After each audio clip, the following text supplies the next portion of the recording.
ज़ाच इस वक्त अपने पिता की यादों में डूबा हुआ है और ये यादें उसकी जिंदगी को और भी कठिन बना रही है।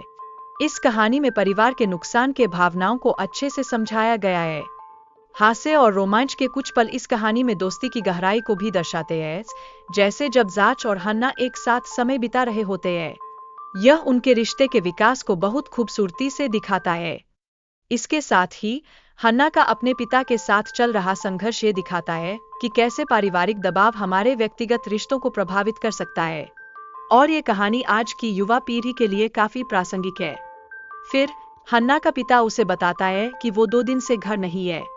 यह जानकारी पुलिस को भी दी जाती है और इससे हालात थोड़े और पेचीदा हो जाते हैं। ज़ाच अपने दोस्त से मदद मांगता है क्योंकि उसे लगता है कि हन्ना को पड़ोसी ने कैद कर लिया है। उसकी स्थिति को समझते हुए उसका दोस्त तुरंत वहां पहुंचता है ताकि कुछ किया जा सके। जब वो दोनों हन्ना के घर में खोजबीन करते हैं तो उन्हें एक रहस्यमय किताब मिलती है और यही किताब उनके लिए नई मुसीबत का सबब बन जाती है क्योंकि उससे एक गोरिल्ला बाहर आता है। ये गोरिल्ला, जिसे स्नोमैन कहा जाता है, हन्ना और जैक पर हमला कर देता है।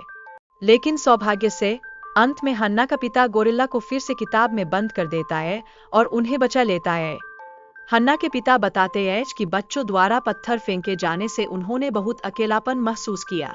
इसी कारण उन्होंने लेखन को अपनाया, जिससे उनकी भावनाएं व्यक्त होती है।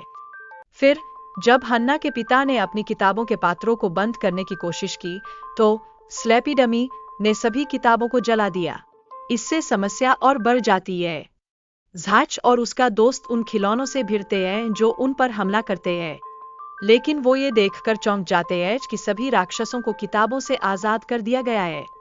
इसके बाद जैक और हन्ना एक कब्रिस्तान से गुजरते हैं, जहां चांद की रोशनी में हन्ना का रूप चमकता है। यह दृश्य कहानी में एक रहस्यमय तत्व जोड़ता है जो दर्शकों को और भी उत्सुक बनाता है। हन्ना के पिता बताते हैं कि उन्होंने एक किताब लिखी है जिसमें एक पात्र का निर्माण किया है। ये पात्र वास्तविकता से जुड़ा हुआ है और इससे हन्ना की पहचान पर भी असर पड़ता है। स्कूल में एक पार्टी आयोजित की जाती है जहां जैक सभी को मॉन्स्टर से सावधान रहने के लिए चेतावनी देता है। ये एक तनावपूर्ण और रोमांचक स्थिति बन जाती है क्योंकि खतरा उनके चारों ओर बढ़ रहा होता है। हन्ना के पिता ने राक्षसों से बचने के लिए एक योजना बनाई है जिसमें वो सभी राक्षसों को एक ही समय में खत्म करने का प्रयास कर रहे हैं। जैक और हन्ना ने मिलकर इस कहानी को पूरा किया, जिससे राक्षसों की शक्ति खत्म हो गई। उन्होंने अपनी चालाकी से उन राक्षसों को बेवकूफ बनाने में सफलता प्राप्त की। जब हन्ना के पिता ने राक्षस का सामना किया, तो उन्होंने जैक को प्रेरित किया कि वो कहानी खुद लिखे। इससे जैक ने अपनी बुद्धिमत्ता का प्रदर्शन किया। हन्ना ने जैक को बताया कि वो इस किताब की एक काल्पनिक पात्र है।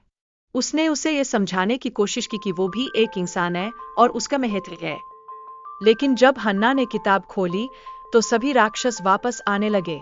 इस प्रक्रिया में हन्ना भी किताब में आने लगी और इसने जैक को गहरे दुर्ग में डाल दिया। किताब के अंत में हन्ना के पिता एक नई किताब लिखते हैं जिसमें हन्ना फिर से इस दुनिया में लौट आती है। यह कहानी जैक और हन्ना के बीच के प्यार की गहराई को खूबसूरती से दर्शाती है।